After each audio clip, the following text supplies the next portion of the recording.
Hey, if you have the old Kenmore or Whirlpool direct drive washer that has a pull knob to start, I'm gonna show you what to do if it fills with water and it won't pump out or it won't spin. All right, so here's the beautiful Kenmore washing machine we're working on today. In my opinion, this is one of the best machines ever built, especially for the price point. This is a Kenmore direct drive machine. If your machine looks like this, or if you have a Whirlpool model and it has this pull and push knob like that, then you're looking at the right machine. So let me show you what to do. If the machine fills up with water, it won't spin or drain. Let me show you the first thing to check, and this is usually the issue 9 times out of 10. So a common failure on these machines is the lid switch, and basically the washer right now thinks that the lid is open, so that's why it stops, and that is the most common issue on these machines.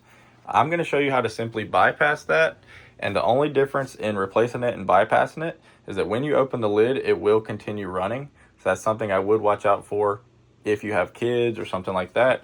But a simple fix to that is if it's running, you can push the knob in before you open it and then it will stop. And all the appliance technicians, you guys don't need to come at me for this because I know the proper thing to do is replace the part, but this is for someone who needs to get their clothes washing really quickly again, or either doesn't have the money to pay an appliance repairman and wants to get their washer going quick.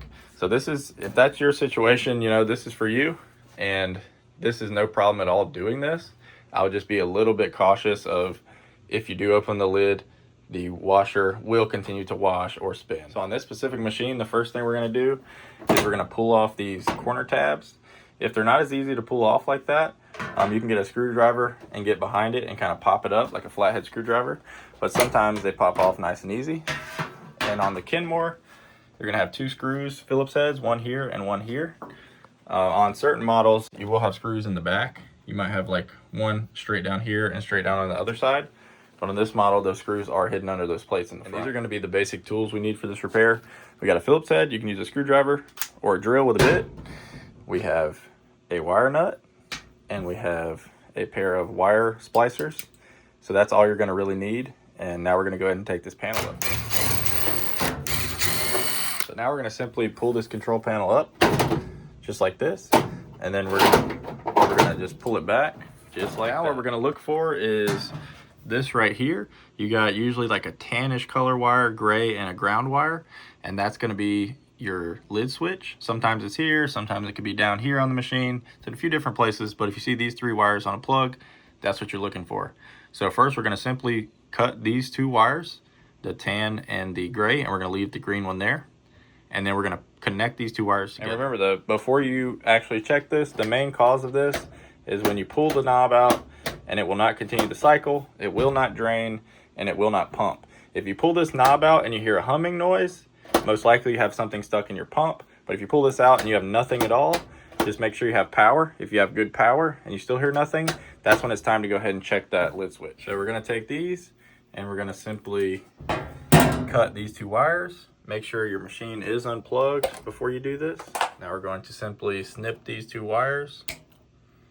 All right, so I just snipped this wire and this wire, and now we're going to simply pull some of this wire back and then put them together. So now I have these 2 wires, and we're going to twist them together, and then we're going to put the wire nut on that. So it'd be something like this, and then we're going to put the wire nut on next. Now we're going to grab the wire nut, and we're going to simply twist this together until that's very tight. Make sure you pull on it, make sure it's snug, make sure it's not going to pop off. And now we're going to put the top back down. Go ahead and put our 2 front screws back in.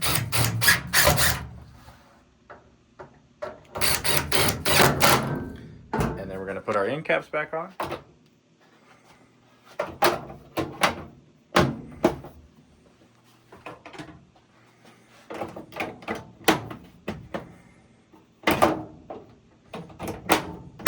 And after that, we're going to plug in the machine and see if it starts pumping out. Before, when we pulled the knob, it wouldn't do anything. We're going to turn it over to spin, and we're going to go ahead and pull.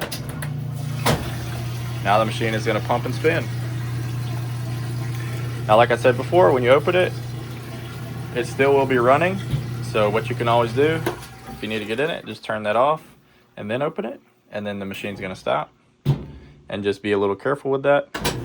But overall, this won't harm anything, and it's no problem to do this at all, especially if you're in a pinch and you need to get your machine washing again. If you have this machine, I would 100% fix it every time versus get a new one, because this is a very simple fix. And also, a lot of the repairs on this machine are very simple. And like I said previously, this is one of the best machines you can have.